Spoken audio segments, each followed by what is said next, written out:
देखो इस सवाल में अगर हम बात करें तो लिखा क्या है कि एक परीक्षा में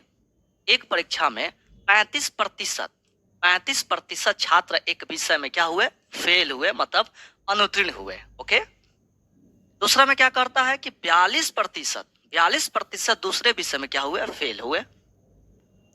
और कहता है इनमें से 30% छात्र दोनों विषय में क्या हुए, फेल हुए, है ना।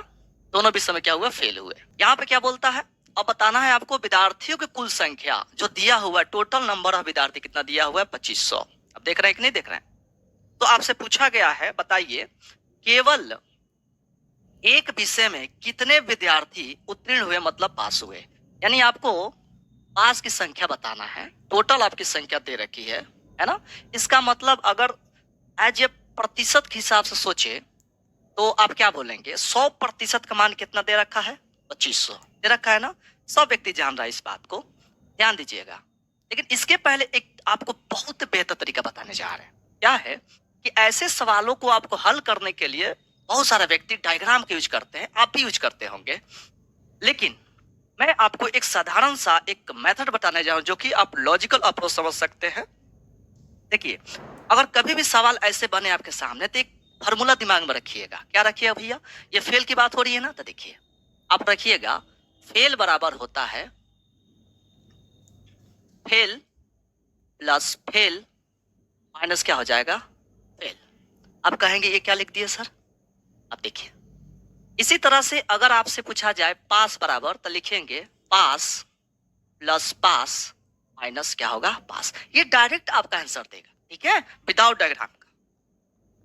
अब यहां से देखिए, इसका चीज हमको यहाँ पे यूज करना है। तो देखिए इतना लिखा है, अगर फेल बराबर हम लिखे आपके सामने भाई, क्या बोलेंगे, 35% यहाँ फेल हो रहे हैं। ओके, उसके बाद दूसरे में कितने हो रहे हैं, 42% फेल हो रहे हैं।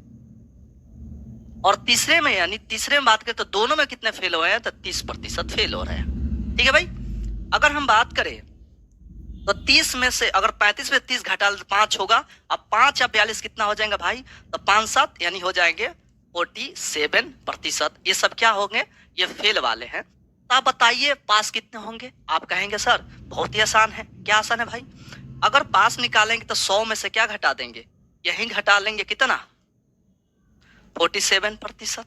बोलकर आप कहेंगे सर कितना आ जाएगा, आप कहेंगे सर 53% आ जाएगा, जो क्या होंगे, पास होंगे।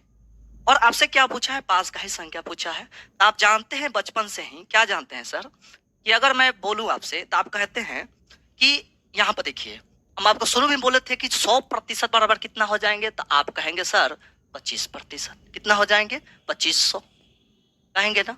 तो आपसे 1% का मान पूछेंगे, क्या बोलेंगे आप, 25 बोलेंगे। 1% बराबर क्या बोलेंगे, 25 बोलेंगे। ऐसा ही 53% बराबर क्या हो जाएगा, तो आप कहेंगे साधारण से आंसर है सर 53 गुणे कितना हो जाएंगे, 25। यही आपका क्या हो जाएंगे, उत्तर हो जाएंगे। इसको गुणा करिए, 53 और 25 बात करें तो 5 3 15 है ना, 50 25 25 से 6, और यहाँ से करेंगे तो कितना हो जाएंगे, 3 दूना के 6 और 5 दूना के 10, है ना, 10 जोड़ेंगे तो कितना होगा, 5 6 12, यानी लास्ट में क्या आ रहा है, 2 आ रहा है। तो 2 यहाँ भी आ रहा है, फिर यहाँ से 12 आ जाएंगे, नहीं ऑप्शन नंबर क्या हो जाएंगे, ए हो जाएंगे आपके आंसर। ठीक है, बिल्कुल बिल्कुल राइट आंसर ए। बहुत बढ़िया बहुत बढ़िया। चलो आगे देखिए, समझ में आ गया होगा। बहुत ही प्यारा सवाल है। अगर पास वाला कहता तो ये वाला यूज कर लेते, फेल वाला किया तो हम यूज करके बना लिए हैं, है ना।